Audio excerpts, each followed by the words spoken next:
Hello, everyone, and welcome back to BoreDraw Ep17. We've got a bit of a unusual episode this week, as Luke has made his way down south for the weekend. Well, for the week. Luke, how you doing, my guy?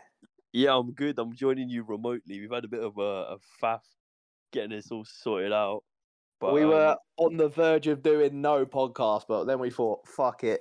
We'll get our big old brains together and we'll figure out a way to make it work. And I think we've managed, we've shout out my guy Craig. But yeah, we couldn't miss this week because it was actually quite a good week of football. If it was like a sus week of results, could have been skippable. But there were some good results this week. What was your favourite game of the weekend, Luke? Oh, my favourite game of the weekend. Because there were some good ones. There were. That's a hard one, you know. I'll tell you my four favourites, and then you can kind of see if any of those are your probable ones. 3-2 Brentford. 3-2 Fulham beat Brentford. Leeds beating Chelsea 3-0. Yep. Newcastle 3, Man City 3. Mm-hmm. And then, obviously, United beating Liverpool, getting their first win of the season, 2-1. Do you know what? I think my favourite was the United-Liverpool game. Yeah. Just because it was, it just got so bitty at the end. It did, and, did. Bruno Fernandes had every Liverpool fan just on ropes. Oh, my God. Did you see that video of, a pub full of Liverpool fans, and they were just reacting to him? It was so funny. It was brilliant. It was just a good weekend of football. Like the Newcastle City game. Outrageous game of football. What happened? How does that happen? Like when do City concede 3 goals? Yeah, honestly, that game, and that came after the Leeds Chelsea game, or was it on at the same time? Yeah, and there was just so many good results, and I was like, "Oh, this will be the best game of the weekend." And then the next game came, and that was the best game of the weekend. And I was like, "Jesus Christ, it's been a good weekend." What one should we start on? Should we start on the Man City Newcastle game? Yeah, let's do it. So, interesting game of football, this one, because obviously going into it, we predicted, I think I had 3-0 Man City, you had 4-0 Man City, and that just completely different kettle of fish, because goals from Trippier, Wilson, and Almiron, and I love that Almiron scored, because do you know that whole Jack Grealish thing where he was mugging off Almiron? Yeah. And then for Almiron to go and score, that's outrageous. You love to see it. Yeah. And then Saint Maximin, I don't know if he's just that guy, isn't he? 3 assists is crazy. Yeah, no, he was on crud that game. He literally had Kyle Walker on ropes. Yeah, I was thinking that there's not many wingers that have Kyle Walker every time 1-on-1. Kyle Walker shitting himself. Yeah, Kyle Walker literally couldn't handle him. I thought, because obviously City scored early on. Yeah. And I thought we were looking good for our predictions. And then Newcastle 3-1 up. Newcastle had a 10-minute spell where they were just unstoppable. Crazy. Yeah. Yeah, Almiron and Wilson getting on the score sheets, and then the Trippier scored the free kick, didn't he? And then City didn't really switch it up until later on, but Haaland got on the score sheet, and then pretty much a minute later, I think Bernardo Silva did as well. Yeah. I didn't think City were particularly bad. No, I think you just got to give kudos to Newcastle. I think they played so well. And I think at the beginning of the season, when we had Newcastle quite high in our predictions, I think I got a few pelters from people thinking, no, that's probably quite optimistic. They're going to need a few more seasons. But I think they'll be on it this season. I think they'll get quite a few scalps. I think the big 6 teams, if they don't go with full energy against Newcastle will turn quite a few teams over. Yeah, I mean, I think they were just so well set up. City really couldn't break their block. I know, I've noticed a few times where City were getting to the byline and Haaland's in the middle and he's just getting no support. He wasn't getting the balls into feet or nothing. And Foden was taking a few greedy shots from terrible angles. God, I was going to say, have you seen Foden's comments on his Insta posts these days? It's all Man City fans saying, cross it to Haaland, pass it to Haaland, why are you not passing? It's carnage. Yeah, I don't know. I just like obviously when that does click, it's going to be pretty unstoppable. But I just think like surely you've like what is this like the third game of the season? Yeah, like you should already be looking for him in those places. He's arrived there every game, probably like 4 or 5 times. Like how many opportunities you need to be able to put up your head and pick him out? Like he's got the quality. And like obviously lucky that they're so full of quality that they can get themselves back into a game. But if that's like a game where you're only getting a few chances and you're not making the most of them, that could be a loss. But obviously they're so full of quality that they can just get a draw out of nothing. Because for me, I think Newcastle will probably be quite obviously going into the game. You're thinking 3-3, you take that by hand off. But City's last goal, obviously it was a bit of magic from Kevin De Bruyne for the assist. But for me, I think Newcastle did so well, and I think it just comes down to their depth off the bench isn't as good as City's. The City can like when they're 3-1 down, bring on the likes of just everyone and anyone. Whereas Newcastle, when the main kind of front liners run out of energy, which I saw, so Newcastle played in their Carabao Cup game, and Eddie Howe said that if he played the same team that he did against City, they would have lost because everyone ran themselves into the ground post City. So you can tell that Eddie Howe's style is quite demanding on the players, and so maybe there is still a need for a bit more in the transfer market. I know are you seeing that they're going to break their record to sign Alexander Isak? Yeah, I think Isak would be a really good signing for him. Yeah, I think it'd be quite a massive signing. Yeah, he's got a really high ceiling. I think he's a little bit underwhelming stat wise last season. Yeah, the season before though he was really good. Yeah, and in was it the Euros? Yeah, he was Euros. Quality in the Euros. Yeah, and I think he'll be identified him as a player who can play sort of across the front three. So yeah. Or potentially in a 2, even with the likes of Chris Wood. So they're bringing in versatility, which is something that they'll need, especially if they want to go deep into the season. Yeah. Because having that versatility allows you to replace like individual players. So like Saint Maximan has a knock or something, potentially you can push him out to the left. But I think that's gonna be a good sign. I think it's a good season for Newcastle. I'd be very excited. If I was a Newcastle fan, I'd be buzzing. What do you think about City? Obviously, that's 2 points dropped. Obviously, they're probably not stressing too much because they've seen Liverpool drop. What is it? They dropped 7 points so far. So, and Liverpool are like usually their main rivals. So, if Liverpool are dropping 7, they've only dropped 2. There's not much cause for concern, I'd say, for City. But conceding 3 goals, that's never a good look. No, never. I think the team they've got to be worried about beat Bournemouth 3-0. Let's go. 0 points dropped from the Gunners. The boys. Do you want to talk about that game a little bit? I think so. I think so. There's not much to say. Obviously, I feel like Bournemouth. We predicted that's an absolute belter from you. You predicted 3-0, and we'll talk about your predictions and how much you smashed it later on when we do our predictions for this week. But you predicted 3-0. I predicted 4-0.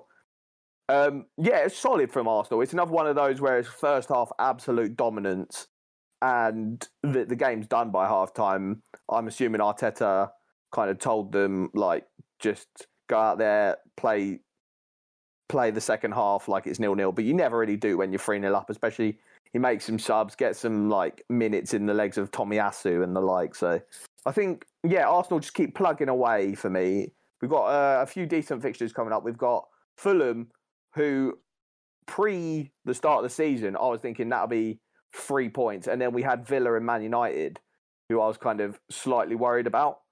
But now I'm worried about Fulham and not so worried about Villa and Man United. So it's weird how a few games can change your mind. Yeah, we spoke about this particularly in the first game of the season for Arsenal against Palace, where they were so dominant for like the first 40 minutes. Yeah. I just like against teams like City and like potentially Liverpool, they can get back on their feet. If you're not as like those times of domination are going to be like limited. So you might even only get like 15 minutes or so. But it's like you need to be more in control of the game for like 90 minutes. Do you know what I mean? But yeah, like 100%. In those short spells, you're generating so many chances. Yeah, so we've got like the most chances created in the league, most touches in the box in the league, most goals. So, and I think that just comes from at the moment the front line is so electric, and yeah, I think it's just good vibes at the moment for Arsenal. And we'll go on to our main top four rivals, in my opinion, Spurs, who won 1-0 at Wolves. Yeah. Quite an underwhelming game of football, in my opinion. Yeah, it was so boring. It was Harry Kane pretty much right at the end, wasn't it? Yeah, and for me, Wolves, in my opinion, were the better team, but they just lacked, like, if they had their own Harry Kane, I think Wolves would have won this like 2 or 3-0. But because they've got no one that can score a goal for their life, Spurs only needed one chance. And I think they only created a few chances the whole game. But when you've got Harry Kane, you're always in with a chance of getting a goal. Yeah, it looks like they're lacking a lot of creativity through the middle. And I know that's not how they intended to play. But yeah, I don't know. Just Højbjerg and Bentancur, I know Bentancur, like, he's quite good in terms of like progressive passes and chances created, but just nothing really seemed to click. And if Harry Kane's not dropping deep, then nothing's really coming of anything. Yeah, no, I agree. I think that's the thing. If Harry Kane doesn't drop deep and you're relying on Højbjerg and Bentancur as your sources of inspiration, it's not going to happen. I know they play wide, and obviously Perisic started this game and had quite a good game. In my opinion, he was probably Spurs' best player. But for me, against a team that is more potent going forward, like Spurs have got... Who have they got next week? Hang on, let me check. They got Nottingham Forest. So defensively, a whole lot more weak than Wolves. But going forward, you've got the likes of Emmanuel Dennis, Jesse Lingard, all them, man. Brennan Johnson. And I think if Spurs give up as many chances as they did against Wolves, because I'm still not sold on Spurs' defence, and I think Spurs' defence can get got by good forwards. And so, yeah, I'd be worried if... I wouldn't be worried if I was a Spurs fan, but I'd be worried if the midfield don't kick on and do a bit more, because you can't rely on Harry Kane to score a goal every single game from one chance. You need to...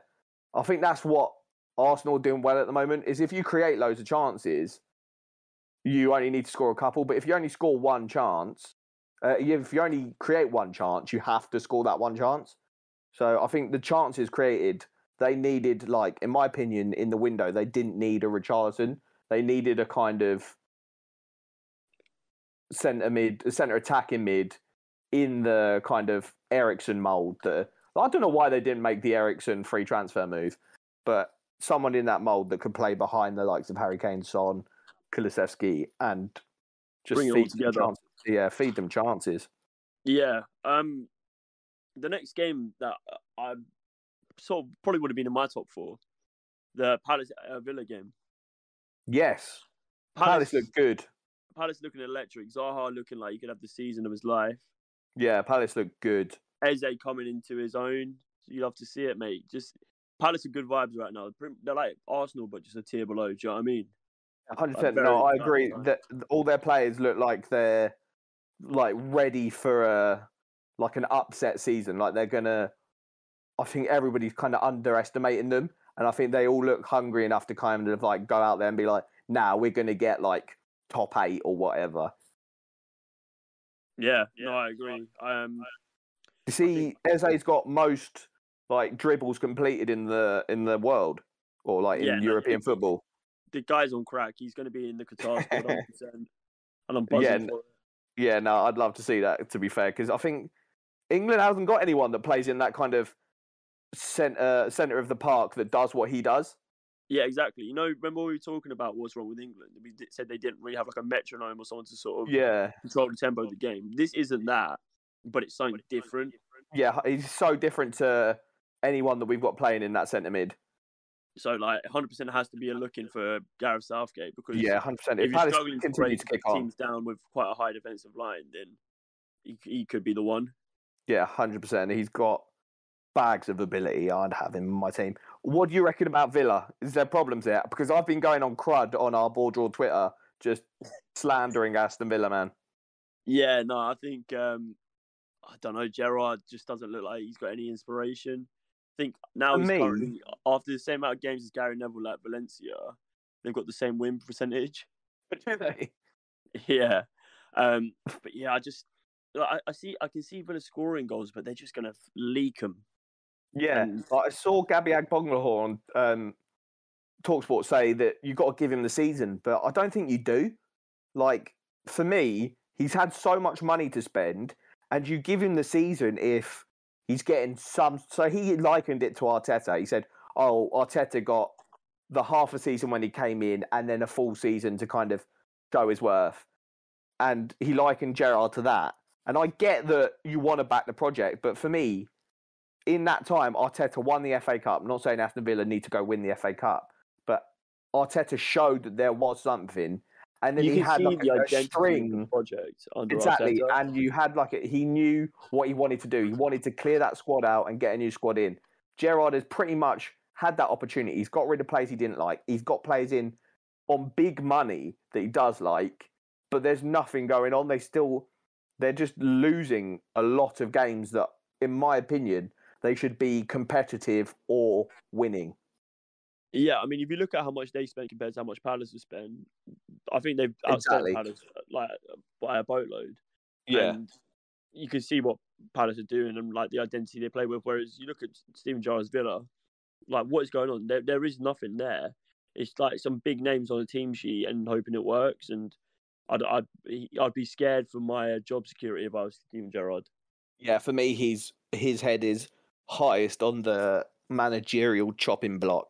I think for me, the main issue I have with him is that he's been in this role now.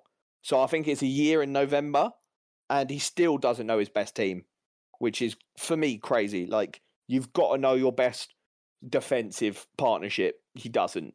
You've got to know your best kind of front line. He doesn't. And I think a combination of all that. Can you hear any barking? No, just a little bit. I think he's all right. Just wants to get his opinions out, mate. But yeah, for me, I think Gerrard is, if he doesn't pick it up, start getting a couple more results. I haven't seen them really linked with anyone else in the market. So in my opinion, this squad is now what he's going in with. I think they're being linked with a few defenders to try and replace Diego Carlos now that he's out for pretty much the whole season. Mm-hmm. But yeah, I don't really know. I think for me, he's not the guy. No, 100% agree. He did get one up on Frank Lampard though last week. He did, and Frank managed to secure a point in the last minute against Nottingham Forest, who were very impressive actually against Everton, who were unlucky to walk away with only a point. Yeah, no, I agree. I like what Nottingham Forest are doing. I think obviously it's going to take time. They've signed so many players, and I think you've got to give the first 5-ish games of him just kind of figuring out which of the new signings can start immediately, which of the new signings need a couple of weeks and months to learn the new system. So I think it's going to be a bit of a learning curve for the first few games for Nottingham Forest to try and figure out which of the players that they've signed can do what in the system. But 1-1 against Everton, I think that's an all right result for them. Yeah, any points on the board for a new promoted side is good. Speaking of that, though, Fulham continue their flying start to the season. 3-2 winning. Mitro's on fire. Mitro's on fire, but I'll tell you who else is on fire. Palhinha, mate. He is gold dust. He is unbelievable. Yeah, good player, good player. Yeah, this is a really exciting game. I think Fulham deserved it, basically. But, same. I think Brentford, I had them quite low down in my predictions, but they were good. They've shown that they've got a lot of quality in that squad. So I think they'll be fine. I wouldn't worry if I was Brentford that you'll be in with relegation. If you keep Tony, I think you'll be fine. He's a 10 to 15 goaler Premier League season striker, and that's if you more keep than him, enough for a mid-table team. Yeah, 100%. Yeah, no, he's good. He's a good player. And I think he started the season strongly, and I expect him to continue it because he didn't really have a great season last year, but it wasn't bad by any means. If that makes sense. Yeah, I get what you mean. He obviously had a massive goal. Like he scored lots of goals in the Championship basically, and he came into the Premier League, and everyone was like, he's going to smash it in the Premier League, and they didn't really do that. But, the Mitro curse. Yeah, the Mitro curse. But yeah, no, I think they'll do all right. Yeah, no, I agree. I think Fulham, they look good. I think both of us had them 19th to go down. Yeah. And yeah, they're looking quite good. I think for me, the problem I used to have with Fulham is that they'd come up and they'd do what we spoke about on quite a few of our podcasts, where they'd come up and just bottle it and play like the underdog every game. Just sit back, counter-attack, lump it up to Mitro. And for me, this year, what they've done differently is they've kind of tried to continue playing like they did in the Championship last year. And I think that'll put them in good stead, because if they do that, like we saw against Liverpool, if they just play with that energy and then that kind of confidence to play their own way, I think they'll do all right. Yeah, no, I agree. Where should we go next? Leicester, Southampton. Bad result for Leicester. I think Leicester are on ropes. Like, alongside Steven Gerrard, Brendan Rodgers is my next kind of manager. I don't think they'll sack him because he's done quite a lot for them, but I think he could walk maybe. Yeah, before he gets a bit too ugly. Yeah, because for me, there's like a plethora of problems at Leicester at the moment. Firstly, they're not signing anyone. Secondly, their best and most valuable asset is now playing for the under-23s in Fofana. So that's a problem. Jamie Vardy, they've just given him a new contract. But for me, I think he's got to go out. I think you've got to play Patson Daka or Iheanacho. You've put so much money into these two players. And when they play, you've seen that they can score. And I don't understand why they're not getting minutes. Yeah. I think the problem is, like, you've got a player like James Maddison, who's actually in quite a decent streak of form at the minute. Yeah. And I don't think they're, like, utilising him as well as they could be. And like you say, yeah, they've got players like Tielemans and like Daka, Iheanacho just sort of rotting away on the bench, who should be pretty much in the starting 11. Yeah. But they're creating, they've dominated the game. I think they had 60% possession or 62% possession, but they only created six shots on goal or something. Let me see. They created 6 shots in total, 1 on target. But that's compared to Southampton's 9 shots with 3 on target. And they only had 2 corners compared to Southampton's 11. So Southampton, when they've got possession, they're doing stuff with it. But Leicester seem to just be content to kick the ball around, and as long as they haven't got the ball, we can't concede. But then they end up conceding anyway. Che Adams came off the bench, got 2, which is good for him because he's a player with a lot of quality who it hasn't really worked out. I like Che Adams. I think not Leicester. I think Everton are looking at him as a potential signing at the moment. Yeah, I can see that.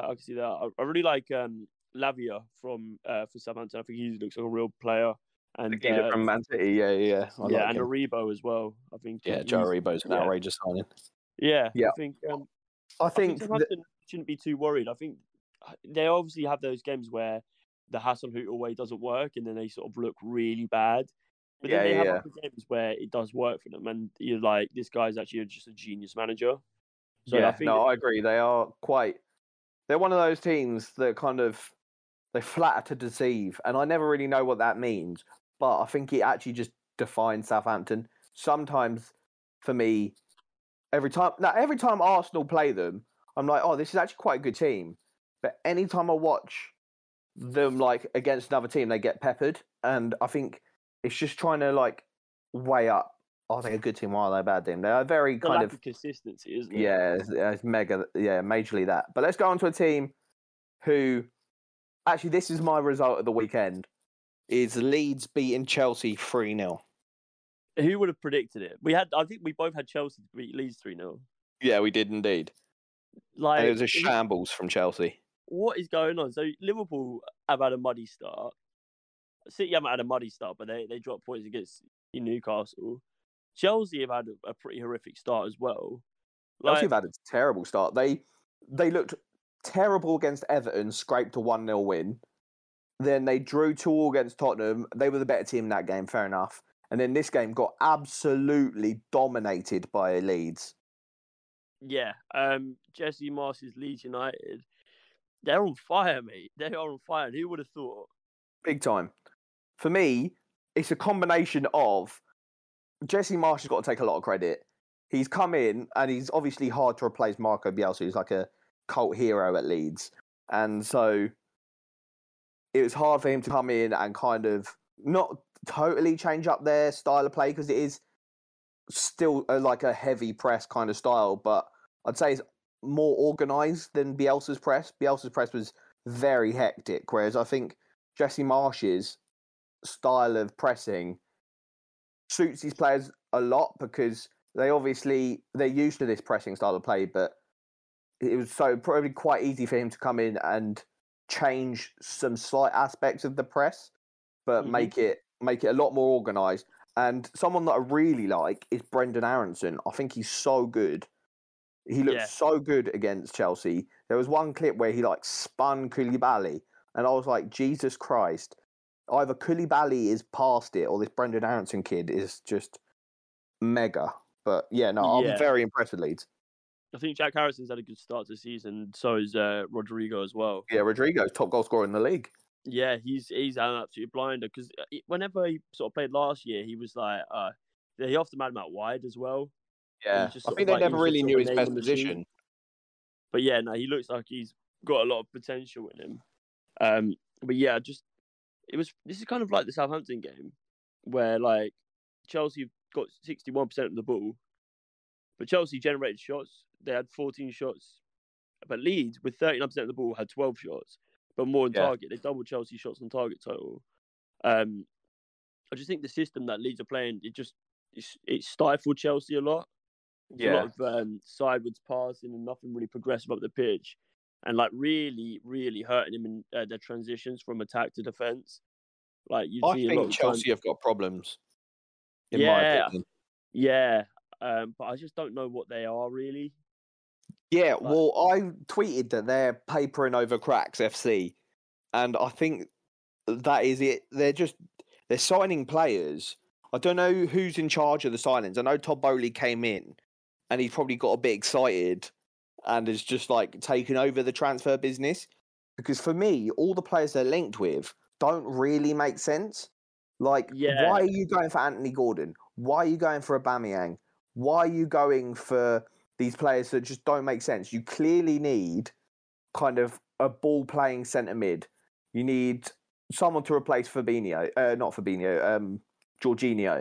And so why haven't you gone and done that? Conor Gallagher, he can't play a double pivot with Jorginho. That's not going to work. So you need either to play... I don't know. I don't understand it.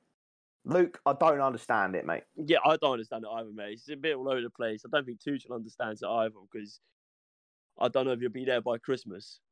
I think we can see a lot of movement in the management market before this Christmas period where we go to the Qatar World Cup. 100%. I've got a question for you. Is Mendy from Chelsea the most overrated keeper in the Prem? He is now, but when he first came, he was electric. He was unbelievable. He was. But I think it's just everyone was looking at him like, oh my God, you're so much better than Kepa because Kepa was shit. But every time I watch Mendy, he does so many sus things. I'm like, you must have done more sus things than Kepa by now. Yeah, I mean, I don't know. You just wonder what goes through his head when he tries to, like for the first goal. Like, what's he doing? Yeah. It's just, like, you never want to see your keeper do that. Like, just tap it out of play, mate. Take the corner. Honestly, it was so bad. I think he done something like that in the Champions League as well. And I don't understand how he keeps getting away with it. Well, he doesn't. I think but the thing is, when he first came in, he was never like that eccentric. He was just a really good shot stopper. Yeah, 100%. I think he's doing too much now. He's gone away or something, he's been switched out at AFCON or something. I don't know. He's come back as a doppelganger because that ain't the same keeper that I saw pulling off some like outrageous saves. Because like you look at the beginning of the season, Chelsea, especially under Tuchel, they're always a good bet for like clean sheets and stuff. But your keeper's doing that. There is no security in your back line because you never trust your keeper again. 100%. I 100% agree. Talk to me about Anthony Gordon for 60 million. Why? Honestly, shambles. If I was Everton, I know he's your best like, player. I'd bite your hand off. Goals. Oh my God, I tweeted this and I was like, I didn't believe it at first, but the caption was all of Anthony Gordon's goals. And I looked at them and every single one of the goals he scored is like a deflection. And it's maybe Chelsea just trying to buy some luck. I don't know. Honestly, I was like, how are you paying 60 mil for this, Don? But like, they're still lacking a striker. Yeah. Like, I know they're trying to get Aubameyang in, but is he the answer? I think that's pretty close to being done. And knowing Arsenal's luck, he'll come in, he'll play against Arsenal and score a hat-trick. But I don't think he's the answer for me. Yeah, and like the only sort of signing that they made, which was like a straight replacement, was the Koulibaly for Rudiger, basically. Yeah. Which, in my opinion, is a downgrade. But I think it's not that big a downgrade where you panic. But Rudiger he's a loss. He's a leader, which I think Koulibaly is, but not to the extent that Rudiger probably was in that Chelsea dressing room. Yeah, and like you say, they are clearly missing a ball-playing midfielder. And it's like, why they're just not in the market. There are plenty of them around. Yeah. Like people that you could literally probably get for fairly decent value as well. I thought they were linked with Frankie de Jong, and I saw the links were like quite intense, but then they've all just completely cooled down, and I'm not really sure if that's because just Barcelona have just closed the door on him leaving completely. But I thought I was actually fearing the worst when Chelsea got linked with him because I think he'd be so good in their system. Yeah, but you just question what's going on like higher up where they're making just terrible like decisions like this. Like Anthony Gordon, 65 million. Like, is that a joke? Crazy. Like Anthony to Man United for 100 million. Yeah, the transfer market's fucked. They need to do like a hard reset on the transfer market because it's just gone. The money's insane. It's crazy. But yeah, just what result for Leeds though? What result for Leeds? Nah, you love to see it. Chelsea in the mud. That's ideal. Should we talk about arguably the most? I don't know if it's more surprising than the Leeds result, but Man United, who were rock bottom of the table coming into this week against the Liverpool side that were probably angered by their draw against Palace. Man United turned up and turned over Liverpool. Yeah, I saw it when they kicked off. They tried to do the thing that PSG did the night before. Yeah, they scored like straight from the centre. Yeah, I saw you play it off to the midfielder and you have like 3 runners straight into the box. Yeah. Yeah, and the first pass was just fucked. Do you see that was like literally the first tackle where Martinez just runs straight into Salah and like bodies him? Yeah, Martinez had a blinder of a game. He did. He's set the tone for that game. That Man United just out-scrapped Liverpool big time. I saw the lineups come out, and I'm thinking you've got a midfield 3 of Henderson, Milner, and Harvey Elliott. Mate, I don't know what podcast I was listening to, but for me, that's not even like a mid-table. That's a relegation midfield. That's like a relegation midfield. Yeah, 100%. But and you can't be Liverpool trying to battle for the title playing 2 people who are arguably at the end of their career in Henderson and Milner, and Harvey Elliott, who firstly isn't a centre mid in my opinion, and then secondly is at the start of his career. You can't play them 3 in a midfield together against your most bitter rivals. It made no sense to me. I even said, like, why don't they potentially put Joe Gomez right back and push Trent into the midfield? Yeah, honestly, that would have been just... For me, James Milner didn't have a bad game, Henderson didn't have a bad game, and Harvey Elliott didn't have a bad game. But all 3 of them together just didn't have a good enough game. Like, Man United just outworked them. In that midfield. No, and nothing. Like, watching the game, you couldn't really... Like, Robertson really struggled to get up the pitch. Yeah. I think he's had a really uninspired start to the season. Trent was getting turned over again. Trent, we have to just have like a moment for Trent because we've backed him hard in this podcast from the Champions League final all the way through pre-season. But the first 3 games of the season, every team they've played has specifically targeted Trent. And it's fair enough if they target him and he turns up. But they've targeted him and he's been turned over each game. And like going forward as well, he's not really doing the business. No assists on the old fantasy, mate. I'm fucking fuming.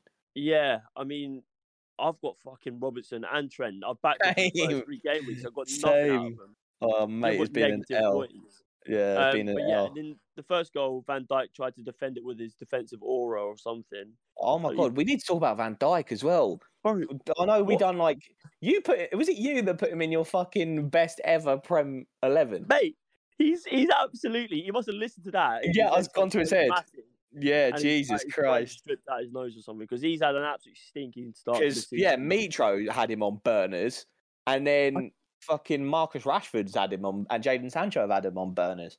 This Liverpool team looks like a team that's played 3 games a week for like 40 weeks. Yeah, but like it's the start of the season, man, and there's no electricity in them apart from like Luis Diaz and occasionally Salah. Yeah, no, I agree. For me, obviously you can't solicit for. They've got quite a lot of injuries. Obviously, Jota, Fabinho wasn't fit to start allegedly. No Matip, Konate, yeah, all them, man. And so obviously Darwin Núñez being an absolute fucking idiot. Keita as well. Yeah, so they've got like a shitty injury situation, but why aren't they in the market?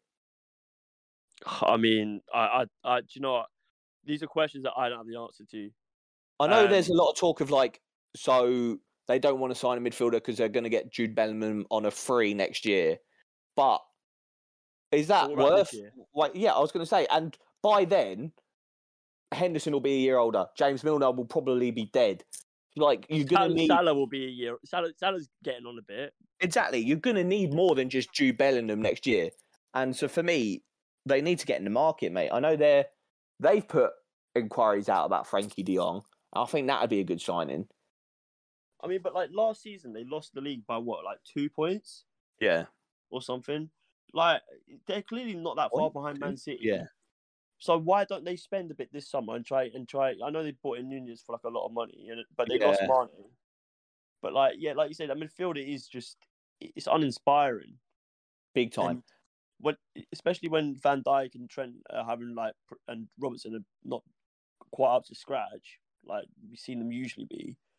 That spine of the team is really, really struggling because whereas you used to have like the Jota, Fabinho, Van Dijk, or even the spine is weak and they're getting targeted and they're getting caught out against teams, who want it more. Yeah, 100%. They look tired. They look tired. And they did, yeah. It's not the Liverpool that we've seen. I think they need to.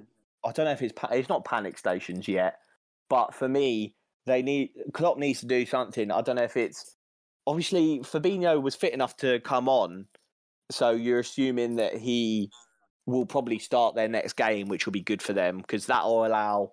So I think my problem was that Henderson was playing at the base of the 3, and I don't think he can do that because that doesn't allow cover for Trent. And Henderson isn't good enough to be a single pivot. But Fabinho is.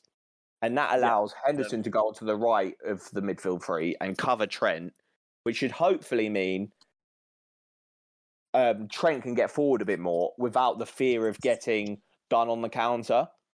And they've got Bournemouth, who they should be turning over, conceding goals at will at the moment. So if there's ever a game to get your morale back, it's Bournemouth. Speaking of Liverpool-Bournemouth, should we head into our predictions for coming week? I just wanted to take get your opinion on the Ronaldo situation at Man United. Obviously, he got dropped for the Liverpool game. What do you think, just before the window shuts, what do you think is going to happen with Ronaldo? I think if they can't get him out, they should. But if no one wants him, then they should he's an asset. He's the top scorer of all time.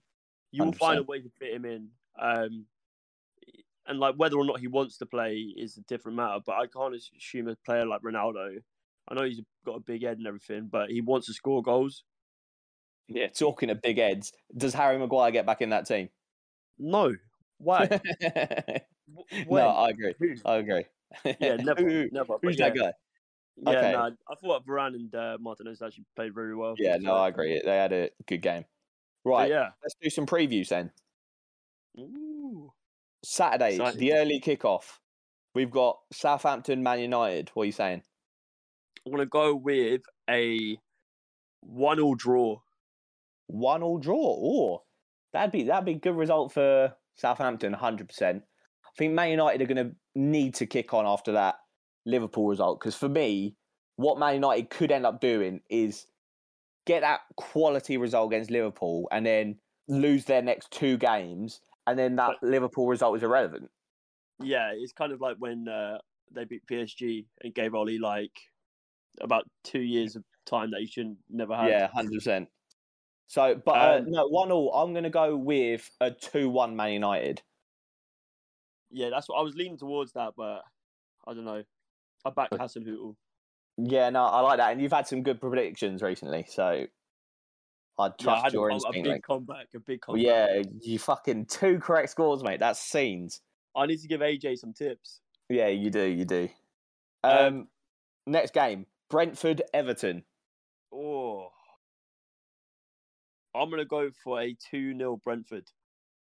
Oh, that's a good result. I'm gonna go 1-0 Brentford.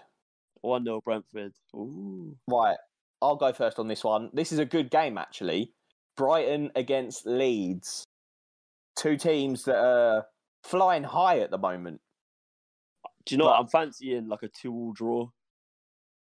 I think because I'd say if it was at Ellen Road, because I think Brighton are the better team. So, but Leeds, if they were at home, would give them a go. But because it's at Brighton, I think I'm going to go for a 2-0 Brighton. Yeah. If I wasn't so set on a draw, I would have gone leaning towards Brighton a bit. Yeah. I think Leeds obviously run ragged against Chelsea as well. So yeah. Did you say 2-2? Yeah, 2-2 for that one. Goals galore. You love to see it. Chelsea Leicester. Yeah, boy. Oh. This like 2 seasons ago would have been a crazy game. Yeah, I think it's got a Chelsea win, but does it though? They did just get turned over. But I think Leicester do look so ropey. I think there's goals in this game. Yeah, I think I might go for like a 4-1 Chelsea. Yeah, I like that. I might go 3-1 Chelsea. Yeah. Liverpool, Bournemouth, Roz. What you got for goals, mate? I'm going to fucking hope Trent does something. I hope Salah does something because fantasy spoiler, I'm captaining Salah. I'm going to go fucking can Bournemouth concede hella goals again? Because that'll be 4-0, then 3-0. And then I'm going to say 4-0 again. Yeah, I back it 4-0 to Liverpool. Yeah. Okay. City against Crystal Palace. It's a tough one because Palace last season didn't drop any. What is it? A draw and a win against City? Yeah. So I think Palace's time against City is up though. Oh, do you? Okay. I'm going to go for a 3-1 City, and I think Wilfried Zaha will score for Palace. Yeah, I think for me, I'm not totally sold on City's defence at the moment. Do you see they conceded 3 against Barca in that little like charity friendly they had last night? You can only take so much from that. Yeah, that's true. That is true. Do you see Haaland's dive? It's horrific. That little scumbag. In a match for ALS as well. Yeah, I know. But I do agree. I think there's goals in this game. I'm going to go 2-0 Man City. That's not a lot of goals, actually. I mean, it's goals, though. Yeah, 2-0 City for me. And then you've got the London mighty derby. boys. Yeah, the boys. Second derby in 2 weeks. Arguably the 2 best London teams. Maybe. Yeah, well, at the moment, I'd say so. Actually, no, over the course of the last 3 weeks, yeah, sure. Yeah, but I'm going to go for a 2-0 Arsenal. Yeah, I think. I'm gonna go for I'm gonna go 2-1 Arsenal. 2-1 Arsenal. Okay, nice. Villa, West Ham. Yep. 2 teams with had hard, like stinky starts to the season. West Ham failed to score. The only team in the top 5 leagues, I think, failed to score a goal. Is that right? It might be. Something like that. Well, they are looking stinky. Skamaka's got a start, I think. Yeah, no, I agree. And if he does, he could fucking have some joy against that Villa backline. Yeah, I think we'll go for 2-0 West Ham. 2-0 West Ham, get their first points on the board of the season. I'm gonna say, oh, this is a tricky one to be fair. I'm gonna go 1-1.